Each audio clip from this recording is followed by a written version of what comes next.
В этом ролике я сравню, как звучит и выглядит съемка с телесуфлера, где перед глазами уже готовый текст, и съемка без суфлера, когда ты импровизируешь, то есть просто говоришь на камеру все, что хотел сказать. И если вы впервые на моем канале, меня зовут Василий Кочин, и здесь я делюсь своим опытом о видеосъемке, а также рассказываю о своих увлечениях.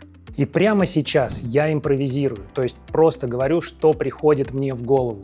Но важно понять, что это видео не только про сравнение, что лучше, телесуфлер или импровизация. Это еще видео о том, как ты себя чувствуешь, когда говоришь на камеру, а не с живыми реальными людьми.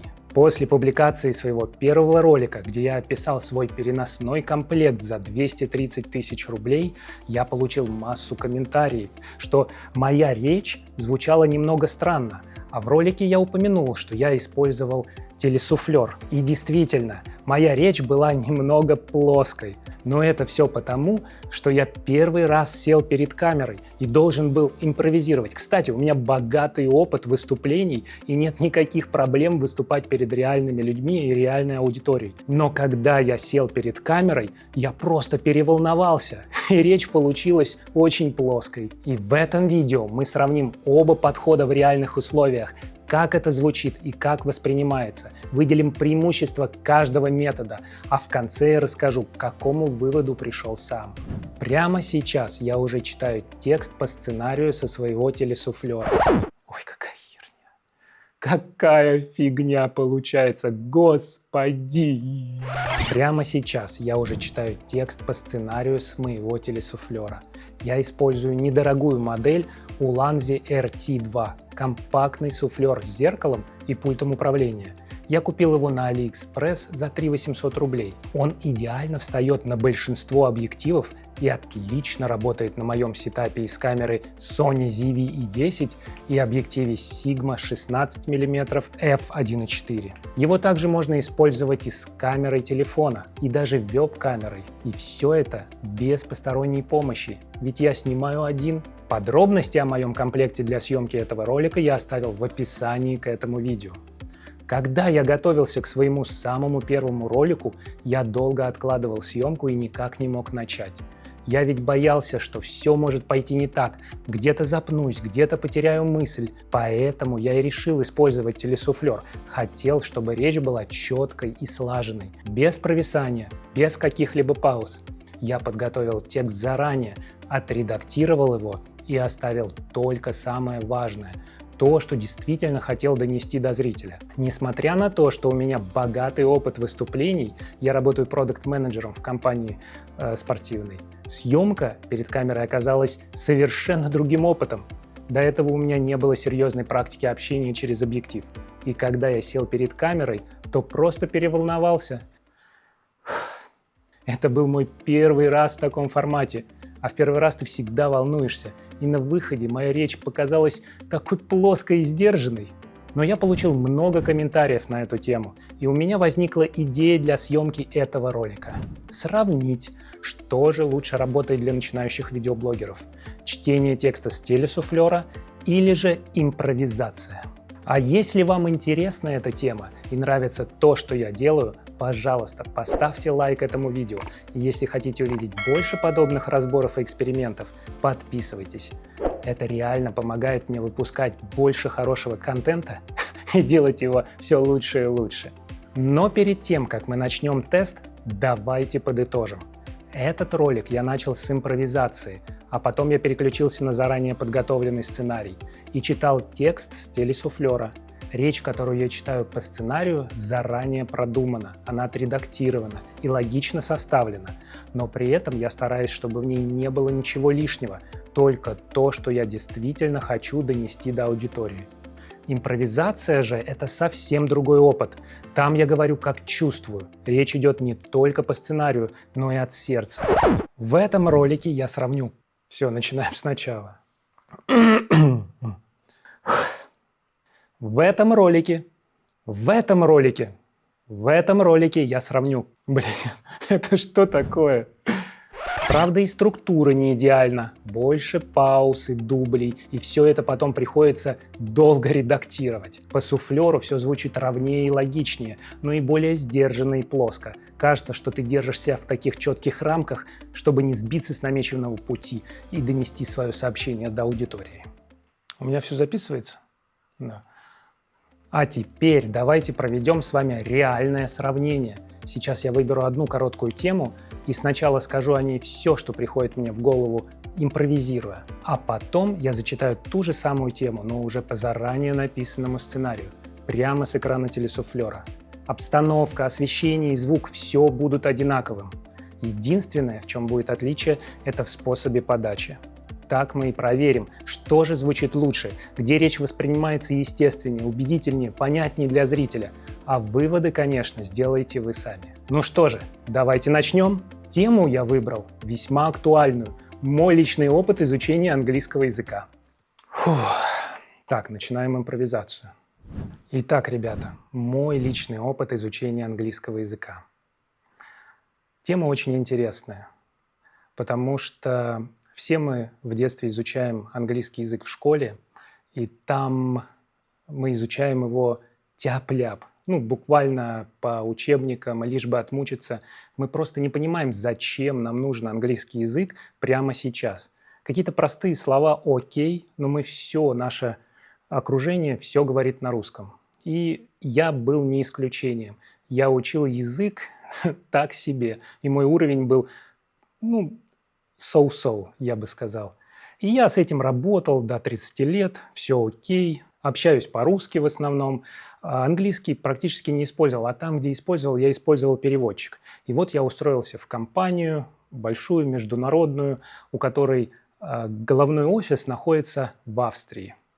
И 7 лет назад меня перевели на должность бренд-менеджера, а эта должность подразумевает, что ты будешь ездить за рубеж, общаться с партнерами, выступать там.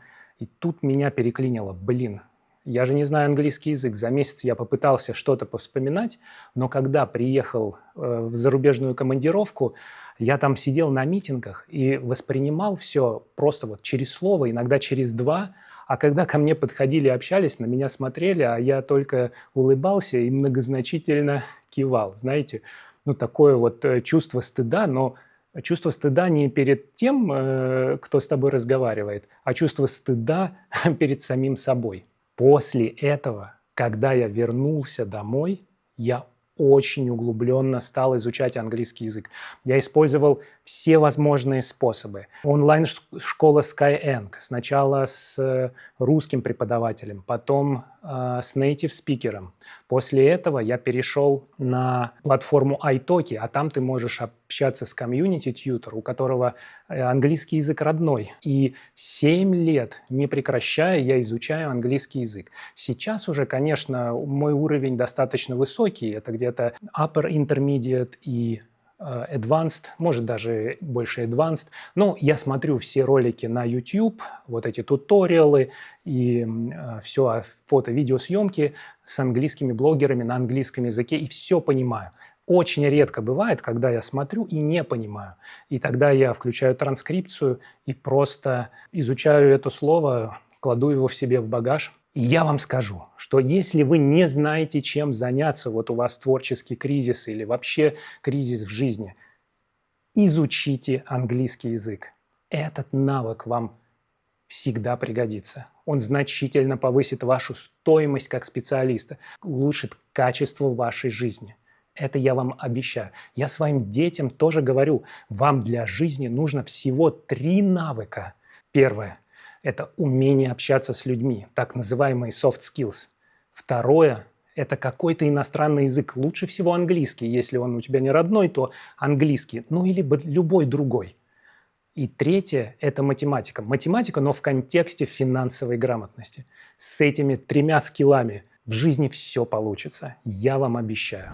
Вот и закончилась моя импровизация. А теперь я эту же тему прочитаю по заранее подготовленному тексту прямо с экрана телесуфлера. Итак, мой личный опыт изучения английского языка. Когда мы учим английский язык в школе, то чаще всего не понимаем, зачем он нам вообще нужен. Вот и я его учил просто для галочки. Я, по правде говоря, знал его совсем на уровне, начальном, я бы сказал. Все изменилось 7 лет назад, когда меня перевели на новую должность, и я стал продакт-менеджером. А это включало общение с иностранными партнерами, презентации, поездки за рубеж. И вот буквально через пару недель меня отправляют в командировку. На встречах я понимал все через слово, а иногда даже через два. А в ответ мог вообще только многозначно кивать и улыбаться. Это был момент настоящего стыда. Но не перед другими, а только перед самим собой. Как же я мог представить это тогда, без опыта, без понимания, зачем мне может понадобиться английский язык? Но когда я вернулся домой, то сразу же начал углубленно изучать английский. Использовал все доступные способы, которые у меня были в тот момент. Слушал подкасты, записался в онлайн-школу Skyeng, потом перешел на репетиторов iTalki. Кстати, если вам интересно, я могу рассказать про свой опыт изучения языка подробнее. Вы просто напишите, пожалуйста, об этом в комментариях, и я отвечу. Только не верьте всяким громким обещаниям, что за 3 месяца вы достигнете разговорного уровня C1. Все это полнейшая чушь. Изучение языка – это процесс, можно сказать, всей жизни. Нельзя сказать: все, теперь я выучил английский язык. Да я даже про родной русский не могу так сказать. Мы постоянно узнаем что-то новое, и сам язык же эволюционирует. И это нормально. Но спустя 7 лет я уже довольно свободно говорю на английском, понимаю разговорную речь, могу поддержать почти любую тему, а чтобы поддерживать уровень, я смотрю обучающие видео на YouTube, в основном зарубежных блогеров. И слушаю разные ESL-подкасты. Иногда возникают непонятные слова, тогда я просто включаю субтитры и разбираю, что не понял. И знаете что? Если вы чувствуете, что застряли в жизни и не знаете, чем бы заняться, начните изучать английский. Это универсальный навык, который не только расширит горизонты, но и сделает вас дороже как специалиста. А вообще, я считаю, что каждому нужны 3 ключевых навыка в жизни. Умение общаться с людьми, так называемые soft skills, знание английского, или любого другого языка, и математика. Но здесь я ее имею в виду как основу финансовой грамотности. Поверьте, это всегда вам пригодится. Кстати, пока вы смотрели и сравнивали 2 подхода – импровизацию и чтение подготовленного текста, я немного развлекался.